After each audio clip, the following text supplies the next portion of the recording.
Socialism is at our doorstep. Actually, it's just around the corner, unless we put a strong conservative in the Oval Office.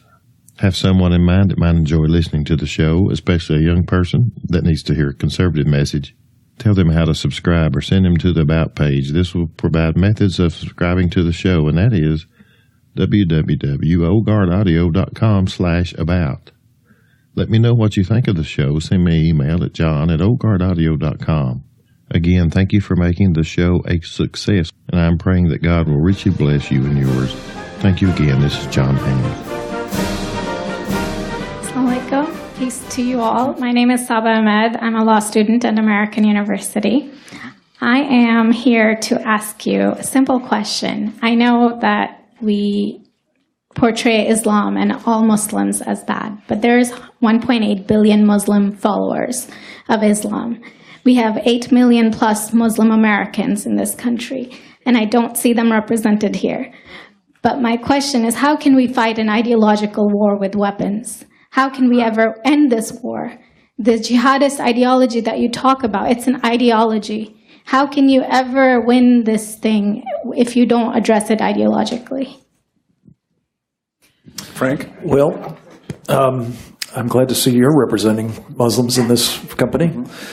I don't want to speak for anybody else but myself, but I think I can say safely that there isn't anybody on this panel who thinks that all Muslims are the problem. Right. I certainly don't. What we have been trying to help people understand is the ideology, to use your term, the doctrine, if you will, the program, agenda. I don't know what the best way to describe Sharia is, but that's the default line, I think, between Muslims who are decidedly the problem because they believe it is Allah's will, God's will, to impose that program on everybody else, Muslim and non-Muslim alike, on the one hand. And on the other hand, you have lots of Muslims who don't follow that program, may not even know what it's about, don't speak Arabic, aren't imbued with the traditions of the faith as out of Saudi Arabia, for example. And they are not necessarily the problem, at least not yet. But what makes these policy things so important, it seems to me, and why it is imperative that we understand it, is not just that we don't know that we're fighting an ideological war against people who are absolutely convinced of the supremacy of their ideology, but because, as a practical matter, we're engaged in a situation that is becoming vastly worse, in part because we keep embracing people who are imbued with that ideology. This is why I come back to this idea of legitimating and engaging and funding and arming the Muslim Brotherhood. These are exponents of Sharia. It is part of their agenda very explicitly to impose it, as I say, on everyone else. So I thank you for the question, and I think we absolutely do need to deal with this as an ideological war, at least in part, or at least understand that the ideology that is driving the violent jihad on the one hand, and every bit as importantly, what the Muslim Brotherhood calls the civilization jihad on the other. Many in the government, if they're thinking about this at all, are focused on the sort of dangling shiny object, dangerous as it is, of violent jihad. But they're missing entirely that other piece that I talked about in connection with Huma Abedin and others, which is the subversion, the not so much non-violent form of jihad as the pre-violent form of jihad, with which they hope ultimately to take us down just as surely as the others who embrace violent jihad seek to do.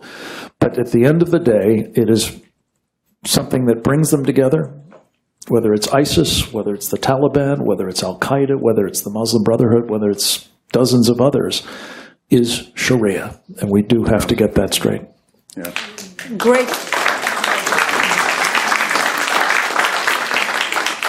Great question. I am so glad you're here, and I am so glad you brought that up because it gives us an opportunity to answer. What I find so amazing is since the beginning of this panel, which we are here about Benghazi attack against our people, not one person mentioned Muslims. We are here against Islam, or we're launching war against Muslims. We are here to discuss how 4 Americans died and what our government is doing. We were not here to bash Muslims. You were the one who brought up the issue about most Muslims, not us. And since you brought it up, allow me to elaborate with my answer. There are 1.2 billion Muslims in the world today. Of course, not all of them are radicals. The majority of them are peaceful people. The radicals are estimated to be between 15 to 25%, according to all intelligence services around the world. That leaves 75% of them peaceful people. But when you look at 15 to 25% of the world Muslim population, you're looking at 180 million to 300 million people dedicated to the destruction of Western civilization. That is as big of the United States. So why should we worry about the radicals, 15 to 25%?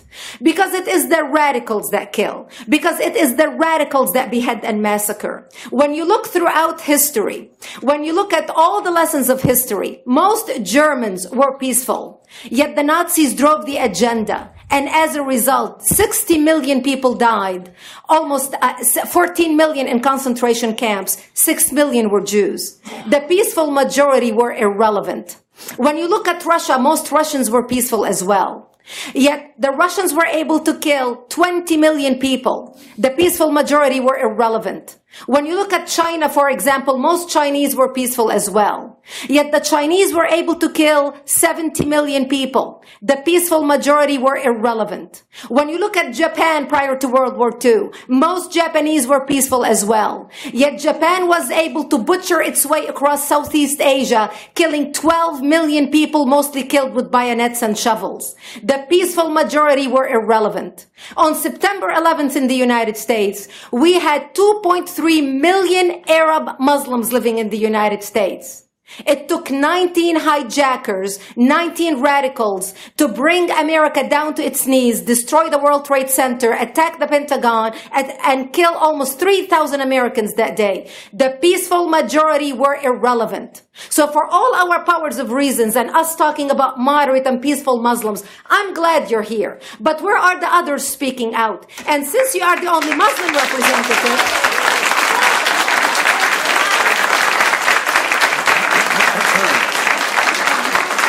applause till the end.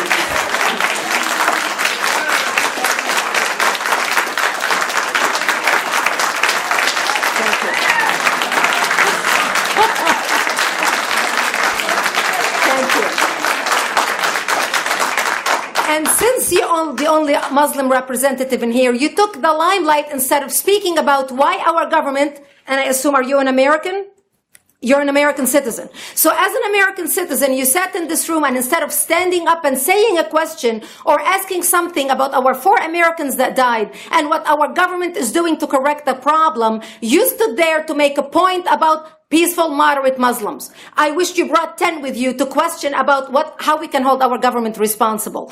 It is time we take political correctness and throw it in the garbage where it belongs and stop calling it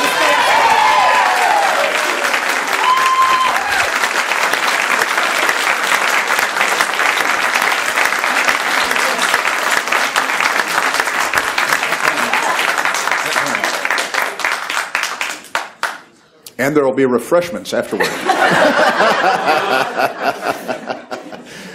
Did you want to respond to the... I think right. I can't follow that. You had a follow-up that you'd... you go ahead.